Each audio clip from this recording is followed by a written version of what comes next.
And tonight, some behind the scenes of Alabama's biggest investigations.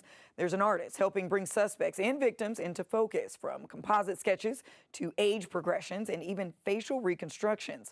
One state investigator is using his lifelong talent to help solve crime, sometimes decades later. The I-Team's Valerie Bell has a closer look. I always start off with one of these. You go with the shape of the head, and then you start off with that. Every drawing tells a story. This is the old school way with a pencil. Each sketch, a memory, a moment, or sometimes a mystery. For forensic art, I do anything from age progression. I do reconstruction of human remains.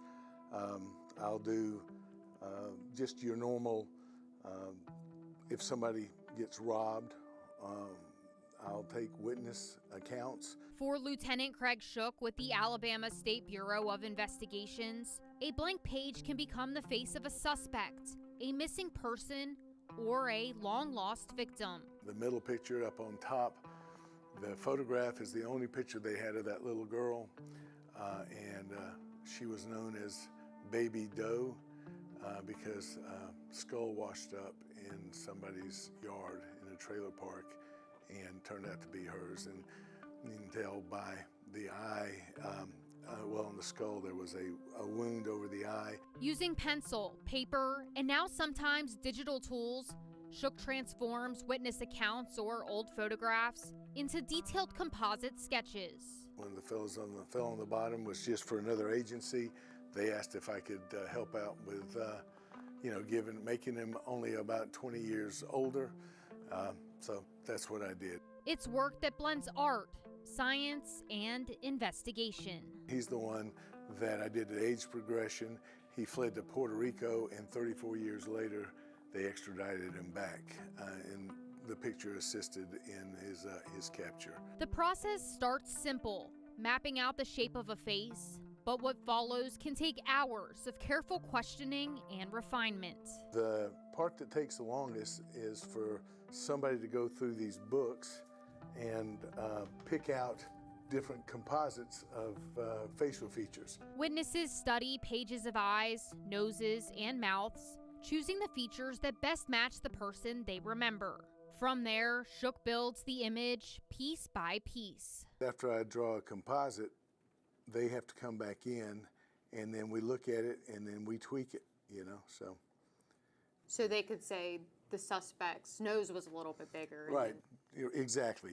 The eyes need to be more squinty. Sometimes that human connection makes all the difference. Shook says people may open up more to someone holding a sketch pad than someone carrying a badge. What'll happen is, if it happens to a person and you have an eyewitness, I need to go ahead and start the drawing as soon as possible, within a day or so. In some cases, a single sketch can help close a case decades later. Shook says he's seen firsthand how forensic art can lead to arrest and long-awaited answers for families. But we had a case up north where a woman was raped, and 38 years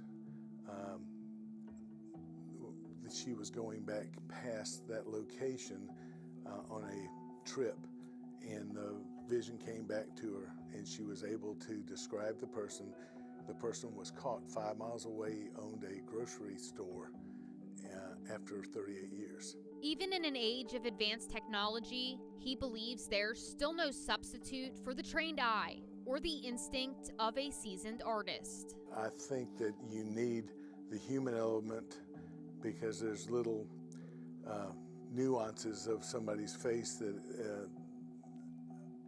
an AI-generated caption can't get or won't get, just because the way the person has to describe it, it's hard to take that and put into an image. For Shook, the reward isn't recognition, it's resolution. It's gratifying not only to resolve years of family anguish about not knowing what happened to their loved one, but at the same time, being able to help out the little children, and just just removing doubt from some people about what happened, if it could have been solved earlier or not. And as I told you earlier, a lot of times people don't want to relive that, but in order to do something like this, you have to relive it in order to catch somebody. One drawing at a time, turning memories into leads and giving a face to the search for justice. The Lord gave me a talent, and I don't take credit for it. I'm His instrument, and I do this because this is what I was supposed to do. In Montgomery, Valerie Bell, ABC 3340 I-Team.